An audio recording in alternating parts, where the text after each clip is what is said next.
नमस्कार दोस्तों, आपका स्वागत है। आइए सुनते हैं मुंशी प्रेमचंद द्वारा लिखित रोचक कहानी नमक का दरोगा। ईमानदारी पर लिखी गई एक अद्भुत कहानी। ये कहानी उस समय की है जब भारत पर अंग्रेजों का शासन था और उन्होंने नमक बनाने पर पाबंदी लगा दी थी। उसी नमक कानून को तोड़ने के लिए महात्मा गांधी सुप्रसिद्ध दांडी यात्रा पर 12 मार्च 1930 को दांडी के लिए निकले थे। मैं खुद इस कहानी को ईमानदारी पर लिखी गई प्रेमचंद जी की श्रेष्ठ रचना कहानी मानता हूं। जब नमक का नया विभाग बना और ईश्वर प्रदत्त वस्तु के व्यवहार करने का निषेध हो गया, तो लोग चोरी छिपे इसका व्यापार करने लगे। अनेक प्रकार के छल प्रपंचों का सूत्रपात हुआ। कोई घूस से काम निकालता था, कोई चालाकी से। अधिकारियों के पौ 12 थे। पटवारीगिरी का सर्वसम्मानित पद छोड़ छोड़कर लोग इस विभाग की बरकंदाजी करते थे। इसके दारोगा पद के लिए तो वकीलों का भी जी ललचाता था। यह वह समय था जब अंग्रेजी शिक्षा और ईसाई मत को लोग एक ही वस्तु समझते थे। फारसी का प्राबल्य था। प्रेम की कथाएं और श्रृंगार रस के काव्य पढ़कर फारसीदां लोग सर्वोच्च पदों पर नियुक्त हो जाया करते थे। मुंशी वंशीधर भी जुलेखा की विरह कथा समाप्त करके सीरी और फरहाद के प्रेम वृत्तांत को, नल और नील की लड़ाई और अमेरिका के आविष्कार से अधिक महत्व की बातें समझते हुए रोजगार की खोज में निकले। उनके पिता एक अनुभवी पुरुष थे। समझाने लगे, बेटा, घर की दुर्दशा देख रहे हो। आरण के बोझ से दबे हुए हैं। लड़कियां हैं, वे घास फूस की तरह बढ़ती चली जाती हैं। मैं कगारे पर का वृक्ष हो रहा हूं, न मालूम कब गिर पड़ूं। अब तुम ही घर के मालिक मुख्तार हो। नौकरी में ओहदे की ओर ध्यान मत देना। यह तो पीर का मजार है और चादर पर रखनी चाहिए। ऐसा काम ढूंढना जहां कुछ ऊपरी आय हो। मासिक वेतन तो पूर्णमासी का चांद है, जो एक दिन दिखाई देता है और घटते घटते लुप्त हो जाता है। ऊपरी आय बहता हुआ स्रोत है जिससे सदैव प्यास बुझती है। वेतन मनुष्य देता है, इसी से उसमें वृद्धि नहीं होती। ऊपरी आमदनी ईश्वर देता है, इसी से उसकी बरकत होती है। तुम स्वयं विद्वान हो, तुम्हें क्या समझाऊं। इस विषय में विवेक की बड़ी आवश्यकता है। मनुष्य को देखो, उसकी आवश्यकता को देखो और अवसर को देखो। उसके उपरांत जो उचित समझो करो। गरज वाले आदमी के साथ कठोरता करने में लाभ ही लाभ है, लेकिन बेगरज को दांव पर पाना जरा कठिन है। इन बातों को निगाह में बांध लो। यह मेरी जन्म भर की कमाई है। इस उपदेश के बाद पिताजी ने आशीर्वाद दिया। वंशीधर आज्ञाकारी पुत्र थे। ये बातें ध्यान से सुनी और तब घर से चल खड़े हुए। इस विस्तृत संसार में उनके लिए धैर्य अपना मित्र, बुद्धि अपनी पथ प्रदर्शक और आत्मावलंबन ही अपना सहायक था। लेकिन अच्छे शकुन से चले थे। जाते ही जाते नमक विभाग के दारोगा पद पर प्रतिष्ठित हो गए। वेतन अच्छा और ऊपरी आय का तो ठिकाना ही न था। वृद्ध मुंशी जी को सुख संवाद मिला तो फूले न समाये। महाजन कुछ नरम पड़े। पड़ोसियों के हृदय में शूल उठने लगे। जाड़े के दिन थे और रात का समय। नमक के सिपाही चौकीदार नशे में मस्त थे। मुंशी वंशीधर को यहां आए अभी 6 महीनों से अधिक न हुए थे, लेकिन इस थोड़े समय में ही उन्होंने अपनी कार्यकुशलता और उत्तम आचार से अफसरों को मोहित कर लिया था। अफसर लोग उन पर बहुत विश्वास करने लगे। नमक के दफ्तर 1 मील पूर्व की ओर जमुना बहती थी। उस पर नावों का एक पुल बना हुआ था। दारोगा जी किवाड़ बंद किए मीठी नींद सो रहे थे। अचानक आंख खुली तो नदी के प्रवाह की जगह गाड़ियों की गड़गड़ाहट तथा मल्लाहों का कोलाहल सुनाई दिया। उठ बैठे। इतनी रात गए, गाड़ियां क्यों नदी के पार जाती हैं? अवश्य कुछ न कुछ गोलमाल है। तर्क ने भ्रम को पुष्ट किया। वर्दी पहनी, तमंचा जेब में रखा और बात की बात में घोड़ा बढ़ाए हुए पुल पर आ पहुंचे। गाड़ियों की एक लंबी कतार पुल के पार जाती देखी। डांट कर पूछा, किसकी गाड़ियां हैं? थोड़ी देर तक सन्नाटा रहा। आदमियों में कुछ कानाफूसी हुई। तब आगे वाले ने कहा, पंडित अलोपीदीन की। कौन पंडित अलोपीदीन? दातागंज के। मुंशी वंशीधर चौंके। पंडित अलोपीदीन इस इलाके के सबसे प्रतिष्ठित जमींदार थे। लाखों रुपए का लेन देन करते थे। इधर छोटे से बड़े कौन ऐसे थे जो उनके आरणी न हो। व्यापार भी बड़ा लंबा चौड़ा था। बड़े चलते पुर्जे आदमी थे। अंग्रेज अफसर उनके इलाके में शिकार खेलने आते और उनके मेहमान होते। 12 मास सदाव्रत चलता था। मुंशी जी ने पूछा, गाड़ियां कहाँ जाएंगी? उत्तर मिला, कानपुर। लेकिन इस प्रश्न पर कि इनमें क्या है, सन्नाटा छा गया। दारोगा साहब का संदेह और भी बढ़ा। कुछ देर तक उत्तर की बाट देखकर वह जोर से बोले, क्या गूंगे हो गए हो? हम पूछते हैं, इनमें क्या लदा है? जब इस बार भी कोई उत्तर न मिला तो उन्होंने घोड़े को एक गाड़ी से मिलाकर बोरे को टटोला। भ्रम दूर हो गया। ये नमक के ढेले थे। पंडित अलोपीदीन अपने सजीले रथ पर सवार कुछ सोते कुछ जागते चले आते थे। अचानक कई गाड़ीवानों ने घबराए हुए आकर जगाया और बोले, महाराज, दारोगा ने गाड़ियां रोक दी हैं और घाट पर खड़े आपको बुलाते हैं। पंडित अलोपीदीन का लक्ष्मी जी पर अखंड विश्वास था। वह कहा करते थे कि संसार का तो कहना ही क्या, स्वर्ग में भी लक्ष्मी का ही राज्य है। उनका यह कहना यथार्थ ही था। न्याय और नीति सब लक्ष्मी के ही खिलौने हैं। इन्हें वह जैसे चाहती हैं नचाती हैं। लेटे ही लेटे गर्व से बोले, चलो हम आते हैं। यह कहकर पंडित जी ने बड़ी निश्चिंतता से पान के बीड़े लगाकर खाए। फिर लिहाफ ओढ़े हुए दारोगा के पास आकर बोले, बाबूजी आशीर्वाद, कहिए, हमसे ऐसा कौन सा अपराध हुआ कि गाड़ियां रोक दी गईं? हम ब्राह्मणों पर तो आपकी कृपा दृष्टि रहनी चाहिए।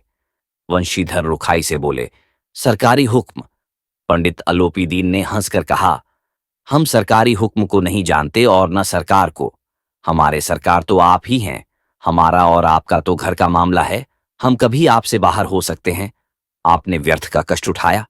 यह हो नहीं सकता कि इधर से जाएं और इस घाट के देवता को भेंट न चढ़ावें। मैं तो आपकी सेवा में स्वयं ही आ रहा था। वंशीधर पर ऐश्वर्य की मोहिनी वंशी का कुछ प्रभाव न पड़ा। ईमानदारी की नई उमंग थी। कड़क कर बोले, हम उन नमकहरामों में नहीं हैं जो कौड़ियों पर अपना ईमान बेचते फिरते हैं। आप इस समय हिरासत में हैं। आपका कायदे के अनुसार चालान होगा। बस, मुझे अधिक बातों की फुर्सत नहीं है। जमादार बदलू सिंह, तुम इन्हें हिरासत में ले चलो, हुक्म देता हूं। पम। अल्लोपीदीन स्तंभित हो गए। गाड़ीवानों में हलचल मच गई। पंडित जी के जीवन में कदाचित यह पहला ही अवसर था कि पंडित जी को ऐसी कठोर बातें सुननी पड़ीं। बदलू सिंह आगे बढ़ा, किंतु रौब के मारे यह साहस न हुआ कि उनका हाथ पकड़ सके। पंडित जी ने धर्म को धन का ऐसा निरादर करते कभी न देखा था। विचार किया कि यह अभी उद्दंड लड़का है। माया मोह के जाल में अभी नहीं पड़ा। अल्हड़ है, झिझकता है। बहुत दीन भाव से बोले, बाबू साहब, ऐसा न कीजिए, हम मिट जाएंगे। इज्जत धूल में मिल जाएगी। हमारा अपमान करने से आपके हाथ क्या आएगा? हम किसी तरह आपसे बाहर थोड़े ही हैं। वंशीधर ने कठोर स्वर में कहा, हम ऐसी बातें नहीं सुनना चाहते। अलोपीदीन ने जिस सहारे को चट्टान समझ रखा था वह पैरों के नीचे खिसकता हुआ मालूम हुआ। स्वाभिमान और धन ऐश्वर्य को कड़ी चोट लगी, किंतु अभी तक धन की सांख्यिक शक्ति का पूरा भरोसा था। अपने मुख्तार से बोले, लाला जी, 1000 के नोट बाबू साहब की भेंट करो। आप इस समय भूखे सिंह हो रहे हैं। वंशीधर ने गर्म होकर कहा, 1000 नहीं, 1,00,000 भी मुझे सच्चे मार्ग से नहीं हटा सकते। धर्म की इस बुद्धिहीन दृढ़ता और देव दुर्लभ त्याग पर मन बहुत झुंझलाया। अब दोनों शक्तियों में संग्राम होने लगा। धन ने उछल उछल कर आक्रमण करने शुरू किए। 1 से 5, 5 से 10, 10 से 15 और 15 से 20,000 तक नौबत पहुंची। किंतु धर्म अलौकिक वीरता के साथ इस बहुसंख्यक सेना के सम्मुख अकेला पर्वत की भांति अटल अविचलित खड़ा था। अलोपीदीन निराश होकर बोले, अब इससे अधिक मेरा साहस नहीं, अधिकार है। वंशीधर ने अपने जमादार को ललकारा। बदलू सिंह मन में दारोगा जी को गालियां देता हुआ पंडित अलोपीदीन की ओर बढ़ा। पंडित जी घबराकर 2-3 कदम पीछे हट गए। अत्यंत दीनता से बोले, बाबू साहब, ईश्वर के लिए मुझ पर दया कीजिए। मैं 25,000 पर निपटारा करने को तैयार हूं। असंभव बात है। 30,000 पर किसी तरह भी संभव नहीं। क्या 40,000 पर भी नहीं? 40,000 नहीं, 40 लाख पर भी असंभव है। बदलू सिंह, इस आदमी को अभी हिरासत में ले लो। अब मैं एक शब्द भी नहीं सुनना चाहता। धर्म ने धन को पैरों तले कुचल डाला। अलोपीदीन ने एक हृष्टपुष्ट मनुष्य को हथकड़ियां लिए हुए अपनी तरफ आते देखा। चारों ओर निराश और कातर दृष्टि से देखने लगे। इसके बाद मूर्छित होकर गिर पड़े। दुनिया सोती थी, पर दुनिया की जीभ जागती थी। सवेरे देखिए तो बालक वृद्ध सबके मुंह से यही बात सुनाई देती थी। जिसे देखिए वही पंडित जी के इस व्यवहार पर टीका टिप्पणी कर रहा था। निंदा की बौछारें हो रही थीं, मानो संसार से अब पापी का पाप कट गया। पानी को दूध के नाम से बेचने वाला ग्वाला, कल्पित रोजनामचे भरने वाले अधिकारी वर्ग, रेल में बिना टिकट सफर करने वाले बाबू लोग, जाली दस्तावेज बनाने वाले सेठ और साहूकार, ये सब के सब देवताओं की भांति गर्दनें चला रहे थे।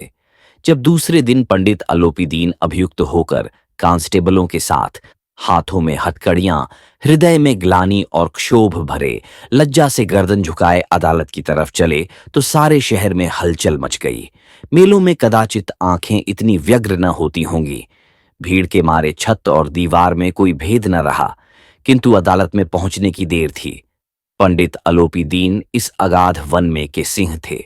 अधिकारी वर्ग उनके भक्त, अमले उनके सेवक, वकील मुख्तार उनके आज्ञापालक और अर्दली, चपरासी तथा चौकीदार तो उनके बिना मोल के गुलाम थे। उन्हें देखते ही लोग चारों तरफ से दौड़े।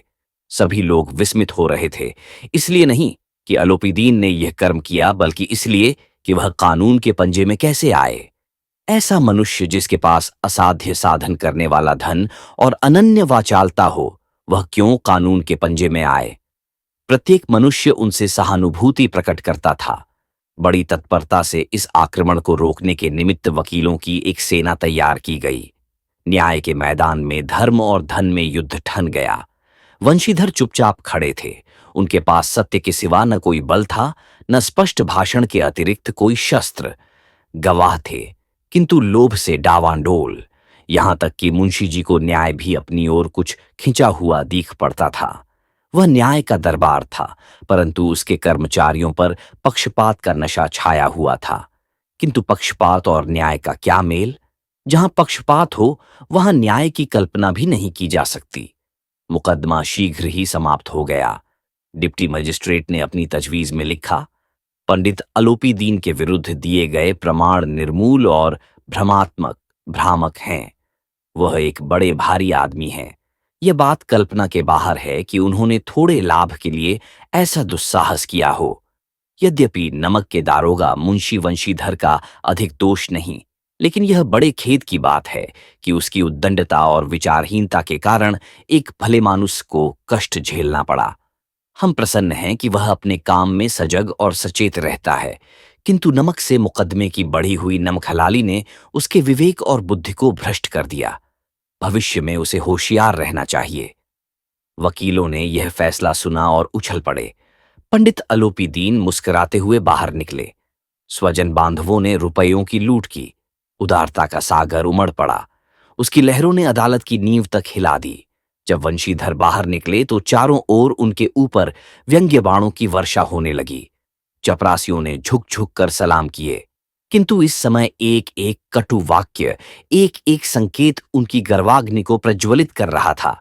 कदाचित इस मुकदमे में सफल होकर वह इस तरह अकड़ते हुए न चलते। आज उन्हें संसार का एक खेदजनक विचित्र अनुभव हुआ। न्याय और विद्वत्ता, लंबी चौड़ी उपाधियां, बड़ी बड़ी दाढ़ियां, ढीले चोगे, एक भी सच्चे आदर का पात्र नहीं है। वंशीधर ने धन से बैर मोल लिया था, उसका मूल्य चुकाना अनिवार्य था। कठिनता से एक सप्ताह बीता होगा कि मुअत्तली का परवाना आ पहुंचा। कार्यपरायणता का दंड मिला। बेचारे भग्न हृदय, शोक और खेद से व्यथित घर को चले। बूढ़े मुंशी जी तो पहले ही कुड़बुड़ा रहे थे कि चलते चलते इस लड़के को समझाया था, लेकिन इसने एक न सुनी। सब मनमानी करता है। हम तो लोगों के तगादे सहें, बुढ़ापे में भगत बनकर बैठें और वहां बस वही सूखी तनख्वाह। हमने भी तो नौकरी की है और कोई ओहदेदार नहीं थे, लेकिन काम किया, दिल खोलकर किया और आप ईमानदार बनने चले हैं। घर में चाहे अंधेरा हो, मस्जिद में अवश्य दिया जलाएंगे। खेद है ऐसी समझ पर। पढ़ना लिखना सब अकारठ गया। इसके थोड़े ही दिनों बाद जब मुंशी वंशीधर इस दुरावस्था में घर पहुंचे और बूढ़े पिताजी ने समाचार सुना, सिर पीट लिया।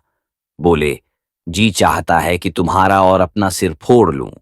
बहुत देर तक पछता पछता कर हाथ मलते रहे। क्रोध में कुछ कठोर बातें भी कहीं, और यदि वंशीधर वहां से टल न जाते, जो अवश्य ही यह लोध विकट रूप धारण करता। वृद्धा माता को भी दुख हुआ। जगन्नाथ और रामेश्वर यात्रा की कामनाएं मिट्टी में मिल गईं। पत्नी ने तो कई दिन तक सीधे मुंह बात भी नहीं की। इसी प्रकार एक सप्ताह बीत गया। संध्या का समय था। बूढ़े मुंशी जी बैठे राम नाम की माला जप रहे थे। इसी समय उनके द्वार पर सजा हुआ रथ आकर रुका। हरे और गुलाबी पर्दे, पछहिए बैलों की जोड़ी, उनकी गर्दनों में नीले धागे, सींगे पीतल से जड़ी हुईं। कई नौकर लाठियां कंधों पर रखे साथ थे। मुंशी जी अगवानी को दौड़े। देखा तो पंडित अलोपीदीन हैं। झुककर दंडवत की और लल्लो चप्पो की बातें करने लगे। हमारा भाग्य उदय हुआ जो आपके चरण इस द्वार पर आए। आप हमारे पूज्य देवता हैं। आपको कौन सा मुंह दिखावें, मुंह में तो कालिख लगी हुई है। किंतु क्या करें, लड़का अभागा कपूत है, नहीं तो आपसे क्यों मुंह छिपाना पड़ता। श्वर निस्संतान चाहे रखे, पर ऐसी संतान न दे। अलोपीदीन ने कहा, नहीं भाई साहब, ऐसा न कहिए। मुंशी जी ने चकित होकर कहा, ऐसी संतान को और क्या कहूं। अलोपीदीन ने वात्सल्यपूर्ण स्वर में कहा, कुल तिलक और पुरखों की कीर्ति उज्ज्वल करने वाले संसार में ऐसे कितने धर्मपरायण मनुष्य हैं जो धर्म पर अपना सब कुछ अर्पण कर सकें। पंडित अलोपीदीन ने वंशीधर से कहा, दारोगा जी, इसे खुशामद न समझिए। खुशामद करने के लिए मुझे इतना कष्ट उठाने की जरूरत न थी। उस रात को आपने अपने अधिकार बल से मुझे अपनी हिरासत में लिया था, किंतु आज मैं स्वेच्छा से आपकी हिरासत में आया हूं। मैंने हजारों रईस और अमीर देखे, हजारों उच्च पदाधिकारियों से काम पड़ा, किंतु मुझे परास्त किया तो आपने। मैंने सबको अपना और अपने धन का गुलाम बनाकर छोड़ दिया। मुझे आज्ञा दीजिए कि आपसे कुछ विनय करूं। वंशीधर ने अलोपीदीन को आते देखा तो उठकर सत्कार किया, किंतु स्वाभिमान सहित समझ गए कि यह महाशय मुझे लज्जित करने और जलाने आए हैं। क्षमा प्रार्थना की चेष्टा नहीं की, वरन उन्हें अपने पिता की यह ठकुर सुहाती की बात असह्य सी प्रतीत हुई। पर पंडित जी की बातें सुनी तो मन की मैल मिट गई। पंडित जी की ओर उड़ती हुई दृष्टि से देखा, सद्भाव झलक रहा था। गर्व ने अब लज्जा के सामने सिर झुका दिया। शर्माते हुए बोले, यह आपकी उदारता है जो ऐसा कहते हैं। मुझसे जो कुछ अविनय हुई है उसे क्षमा कीजिए। मैं धर्म की बेड़ी में जकड़ा हुआ था, नहीं तो वैसे मैं आपका दास हूं। जो आज्ञा होगी वह मेरे सिर माथे पर। अलोपीदीन ने विनीत भाव से कहा, नदी तट पर आपने मेरी प्रार्थना नहीं स्वीकार की थी, किंतु आज स्वीकार करनी पड़ेगी। वंशीधर बोले, मैं किस योग्य हूं, किंतु जो कुछ सेवा मुझसे हो सकती है उसमें त्रुटि न होगी। अलोपीदीन ने एक स्टाम्प लगा हुआ पत्र निकाला और उसे वंशीधर के सामने रखकर बोले, इस पद को स्वीकार कीजिए और अपने हस्ताक्षर कर दीजिए। मैं ब्राह्मण हूं। जब तक यह सवाल पूरा न कीजिएगा, द्वार न हटूंगा। मुंशी वंशीधर ने उस कागज को पढ़ा तो कृतज्ञता से आंखों में आंसू भर आए। पंडित अलोपीदीन ने उनको अपनी सारी जायदाद का स्थायी मैनेजर नियत किया था। 6,000 वार्षिक वेतन के अतिरिक्त रोजाना खर्च अलग, सवारी के लिए घोड़ा, रहने को बंगला, नौकर चाकर मुफ्त। कंपित स्वर में बोले, पंडित जी, मुझ में इतनी सामर्थ्य नहीं है कि आपकी उदारता की प्रशंसा कर सकूं, किंतु ऐसे उच्च पद के योग्य नहीं हूं। अलोपीदीन हंसकर बोले, मुझे इस समय एक अयोग्य मनुष्य की ही जरूरत है। वंशीधर ने गंभीर भाव से कहा, यूं मैं आपका दास हूं। आप जैसे कीर्तिवान सज्जन पुरुष की सेवा करना मेरे लिए सौभाग्य की बात है, किंतु मुझ में न विद्या है, न बुद्धि, न वह स्वभाव जो इन त्रुटियों की पूर्ति कर देता है। ऐसे महान कार्य के लिए एक बड़े मर्मज्ञ, अनुभवी मनुष्य की जरूरत है। अलोपीदीन ने कलमदान से कलम निकाली और उसे वंशीधर के हाथ देकर बोले, न मुझे विद्वत्ता की चाह है, न अनुभव की, न मर्मज्ञता की, न कार्य कुशलता की। इन गुणों के महत्व का परिचय खूब पा चुका हूं। अब सौभाग्य और स्वअवसर ने मुझे वह मोती दे दिया है जिसके सामने योग्यता और विद्वत्ता की चमक फीकी पड़ जाती है। यह कलम लीजिए, अधिक सोच विचार न कीजिए, दस्तखत कर दीजिए। परमात्मा से यही प्रार्थना है कि वह आपको सदैव वही नदी के किनारे वाला बेमुरौवत, उद्दंड, कठोर, परंतु धर्मनिष्ठ दारोगा बनाए रखे। वंशीधर की आंखें डबडबा आईं। हृदय के संकुचित पात्र में इतना एहसान न समा सका। एक बार फिर पंडित जी की ओर भक्ति और श्रद्धा की दृष्टि से देखा और कांपते हुए हाथ से मैनेजरी पर हस्ताक्षर कर दिए। अलोपीदीन ने प्रफुल्लित होकर उन्हें गले लगा लिया।